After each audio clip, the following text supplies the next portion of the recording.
우크라이나 전선에서 흥미로운 일이 벌어지고 있습니다. 우크라이나군이 2년 반 만에 가장 성공적인 방역을 시작했지만 우크라이나 지휘관들은 이에 대해 아무 말도 하지 않고 있습니다. 실제로 그들은 그곳에서 일어나고 있는 일을 적극적으로 축소하며 대중에게 전혀 대단한 일이 아니라고 말하고 있습니다. 하지만 러시아인들은 패닉에 빠졌습니다. 러시아 전쟁 블로거들은 크렘린을 비난하고 있고 군인들은 자기 지휘관들이 외국 스파이라고 비난하고 있습니다. 그리고 정교회는 텔레그램이 다시 돌아오기를 진심으로 기도하고 있습니다. 이 모든 것은 러시아의 치명적인 실수로 시작됐습니다. 러시아는 스타링크와 텔레그램에 완전히 의존하게 되었고 결국 두 서비스가 동시에 차단되었습니다. 설명해 드리겠습니다. 지난 한 주 동안 우크라이나는 약 201제곱킬로미터, 대략 80제곱마일의 지역을 탈환했습니다. 이는 보스턴시와 비슷한 크기입니다.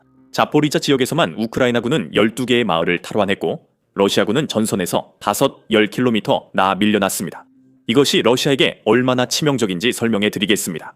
이러한 성과는 러시아군이 거의 3개월 동안, 즉 90일 동안 벌였던 공세 작전을 단번에 무력화시켰습니다. 평균적으로 러시아는 하루에 약 1000명에서 1100명의 사상자를 내고 있습니다. 이는 지난 3개월 동안 약 9만 명의 러시아군이 사망하거나 부상당했다는 의미입니다. 이들은 우크라이나가 일주일도 안 되어 되찾은 이 성과를 위해 희생된 것입니다. 하지만 앞서 말씀드렸듯이 흥미로운 점은 우크라이나 지휘관들이 아무 말도 하지 않고 있다는 것입니다. 그들은 이번 방역이 아니라 단순한 국지적 작전이라고 기자들에게 강조하며 별일 아니라는 태도를 보이고 있습니다. 그렇다면 왜 이렇게 침묵할까요? 자, 그 부분은 잠시 후에 다루도록 하고 먼저 이번 방역이 어떻게 가능했는지 설명드리겠습니다. 결국 모든 것은 스타링크로 귀결됩니다. 러시아가 왜 스타링크를 잃은 것이 치명적이었는지 이해하려면 그들이 이를 어떻게 사용했는지 알아야 합니다. 맞습니다. 최전선에서 보시다시피 러시아 드론은 일반적으로 광섬유 케이블, 즉 발사대에서 약 50마일까지 뻗을 수 있는 긴 케이블을 사용합니다. 그래서 우크라이나에는 더 이상 전통적인 전선이 없습니다. 이제는 양쪽 드론이 그 정도 거리까지 이동할 수 있기 때문에 전선은 각 방향으로 15마일씩 뻗어 있는 거대한 회색 지대가 되었습니다. 하지만 스타링크는 전선의 드론을 직접적으로 구동하는 것이 아니라 더 중요한 것, 즉 통신과 조정을 가능하게 했습니다. 그 시스템이 어떻게 작동했는지 설명드리겠습니다. 예를 들어 러시아 정찰병이 우크라이나 차량을 발견했다고 가정해 봅시다. 그는 그 영상을 즉시 단체 채팅방에 업로드합니다. 그러면 지휘관, 드론 조종사, 포병 부대 모두가 실시간으로 그 영상을 확인합니다. 처음 발견된 후 30분 이내에 그 위치는 공격을 받게 됩니다. 드론이든 미사일이든 사용 가능한 모든 것이 날아옵니다. 이것은 엄청난 일이었습니다. 왜냐하면 우크라이나인들이 살아남기 위해 끊임없이 이동해야 한다는 것을 의미했기 때문입니다. 하지만 그 속도는 위성 인터넷 덕분에만 가능했습니다. 러시아는 자체적으로 신뢰할 수 있는 위성 시스템이 없습니다. 그래서 그들은 제3국을 통해 스타링크를 구입하고 이를 전선으로 밀수해 사용했습니다. 그러다가 2월 5일 모든 것이 작동을 멈췄습니다. 처음에는 러시아 군인들로부터 이상하게도 내 스타링크가 연결되지 않는다는 보고가 하나둘씩 들어오기 시작했습니다. 하지만 모두는 단순한 오류로 여겼습니다. 그러나 하루, 이틀 지나자 더 많은 터미널이 멈췄습니다. 러시아인들은 이때부터 이것이 단순한 오류가 아닐 수 있다고 생각하기 시작했습니다. 이때 우크라이나 국방장관은 그들이 스페이스X와 직접 협력하여 허가받지 않은 터미널을 차단하고 있다고 발표했고 이미 피해는 발생한 상태였습니다. 러시아의 지휘 통제 체계가 마비됐습니다. 가장 최악인 점은 모든 일이 완전히 기습적으로 일어났고 러시아군이 아무런 준비나 플랜 B도 없었다는 것입니다. 하지만 며칠 후에 블라디미르 푸틴이 상황을 더 악화시켰습니다. 스타링크가 차단되는 것은 이해가 됩니다. 왜냐하면 그것은 미국 회사가 소유한 미국 기술이기 때문입니다. 하지만 며칠 후에 블라디미르 푸틴이 텔레그램을 차단했습니다. 이건 꽤 흥미로운데 텔레그램은 러시아인이 만든 러시아 앱이기 때문입니다. 그렇다면 블라디미르 푸틴이 왜 자국 플랫폼을 금지했을까요? 답은 표현의 자유 때문입니다. 보시다시피 몇 주 전만 해도 우크라이나가 텔레그램의 데이터베이스를 만들었습니다. 그 데이터베이스에는 전쟁으로 사망한 러시아인 15만 6천 부상자 9만 6천 명 이름이 공개됐습니다. 물론 이 명단이 완전하지 않다는 건 저희도 알고 있습니다. 러시아는 총 120만 명이 넘는 사상자를 냈지만 이름이 확인된 사망자만 15만 6천 명으로 이 수치는 이미 크렘린이 인정하는 것보다 3배나 더 많습니다. 러시아는 공식적으로 단지 5만 명만이 사상자를 입었다고 주장합니다. 하지만 이제 우크라이나는 모든 사망자 이름을 공개하고 있고 크렘린은 그 사이트를 차단하는 것만 했습니다. 물론 이것만이 유일한 이유는 아니었습니다. 아시다시피 텔레그램은 푸틴이 이 3일짜리 특별 군사 작전을 시작한 이후로 줄곧 그의 골칫거리였습니다. 러시아 전쟁 블로거가 텔레그램이 왜 없어져야 하는지 설명합니다. 들어보세요. 그래요. 제 생각에는 물론 핵심은 텔레그램이 러시아 법을 준수하지 않는다는 게 아니라 적어도 그게 전부는 아니라는 겁니다. 그렇게 말씀드릴 수 있겠네요. 하지만 우리 모두 끝없이 많고 이름 없는 내부자들, 끝없이 많은 블로거들, 세상에서 제일 똑똑해서 모든 걸 다 아는 척하면서 그동안 온갖 헛소문을 퍼뜨려온 사람들에게 다 같이 감사 인사를 전합시다. 쿠르스크 지역 침공 때 큰 공황이 있었고 그 외에도 여러 일이 있었습니다. 이런 에피소드들이 정말 많습니다. 제가 예전에 첫 번째 블록 마지막에 개인적으로는 국가가 이 모든 것에 지쳐버렸다고 말한 적이 있습니다. 저에게는 국가가 이 모든 것에 지쳐버린 것 같습니다. 그리고 아마도 정말 아마도 물론 텔레그램도 차단될 것입니다. 제가 그렇게 말하고 그냥 잊어버렸는데 이제 이렇게 된 거죠. 이제 그들이 텔레그램까지 제한하기 시작했습니다. 끝없는 동원령을 예상한 이들 때문이죠. 전선에서 무슨 일이 일어나고 있는지에 대한 훌륭한 내부 정보를 공유했지만 물론 실제로는 그런 일은 전혀 일어나지 않았습니다. 나중에 어떻게 될지에 대한 이야기들을 늘어놓았습니다. 그 외에도 여러 이야기가 계속됐습니다. 그리고 기본적으로 어떤 사람들은 이 모든 것에 지쳤을 겁니다.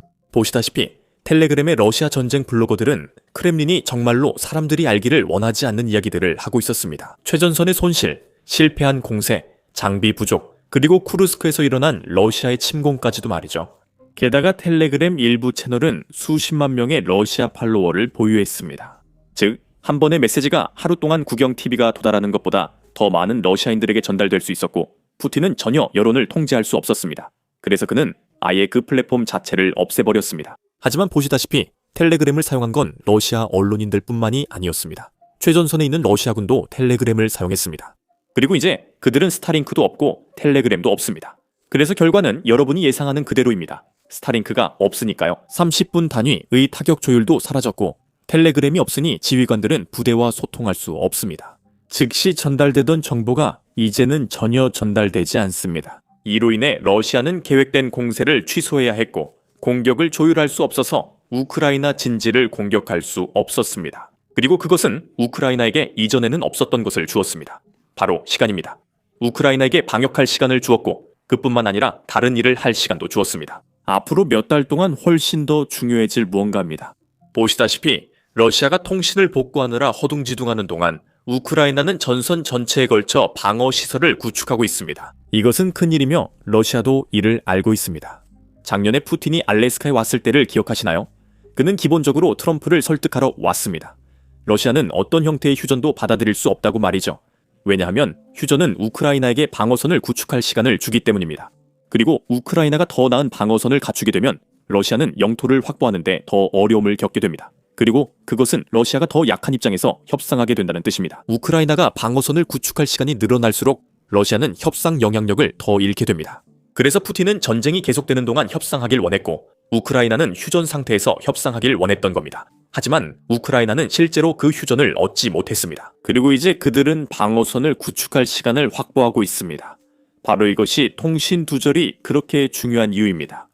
러시아가 공격을 조율할 수 없는 동안 우크라이나는 앞으로의 공세가 훨씬 더 큰 대가를 치르게 만들 방어선을 구축하고 있습니다.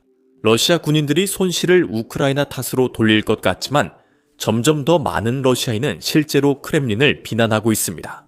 일부 러시아 군인들은 이제 러시아 고위 지휘부에 스파이가 있다고 주장하고 있습니다. 외국 요원들이 일부러 러시아인들을 죽게 만들고 있다는 것입니다. 한번 들어보시죠. 저와 동료들, 함께 싸운 친구들도 마찬가지입니다. 저희는 요원들과 스파이들이 권력의 최고위층에 앉아 있다고 믿고 있습니다. 헤르손 지역을 넘겨준 사람들, 헤르손 맞아요? 하르키우 지역, 이줌, 우크라이나 군대가 쿠르스크 지역에 진입하도록 허락한 사람들, 바로 그 사람들이죠. 저는 이미 말했고 앞으로도 계속 말할 겁니다.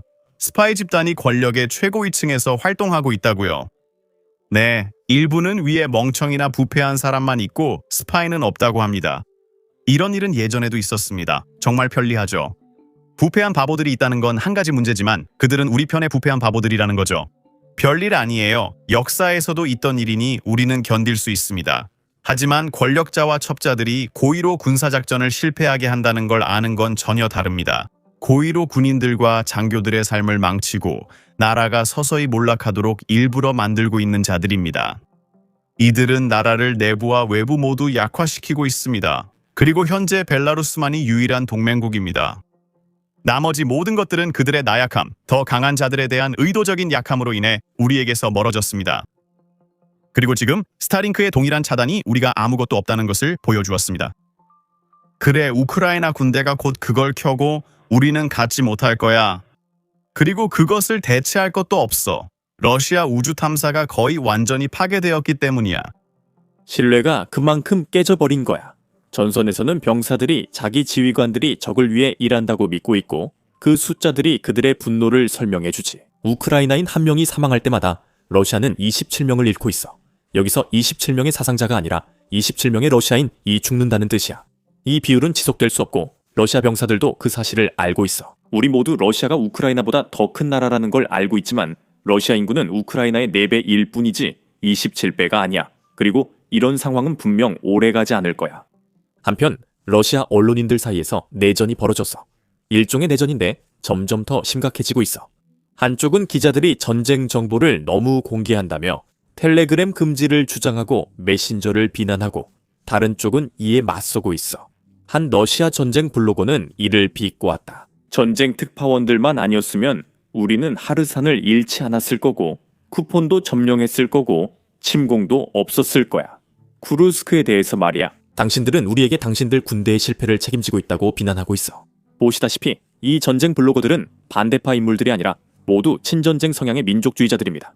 전쟁이 푸틴에게 너무나도 끔찍하게 잘못되고 있기 때문에 서로 등을 돌리고 있는 거죠. 그럼 이 모든 것에 대한 러시아의 해결책은 뭘까요? 크렘린은 모두를 정부가 통제하는 앱으로 강제로 옮기려고 합니다. 러시아 군대는 병사들에게 맥스라는 앱을 사용하도록 강요하고 있습니다. 이 앱은 정부가 정부를 위해 만든 것입니다. 크렘린은 기본적으로 모든 것, 모든 메시지와 모든 사용자를 볼 수 있습니다. 하지만 이 앱에는 문제가 있습니다. 특히 크렘린이 군대에 먼저 사용하도록 요구하고 있기 때문입니다. 맥스는 러시아 전화번호가 필요합니다. 푸틴은 모든 사용자를 식별하려고 합니다. 하지만 이것은 누군가가 시스템을 해킹하면 모든 러시아 군인과 그들의 신원을 식별할 수 있다는 뜻이기도 합니다. 게다가 이 앱의 보안은 형편없습니다. 텔레그램은 전 세계 10억 명 이상이 사용하며 수년간 보안 테스트를 받았습니다.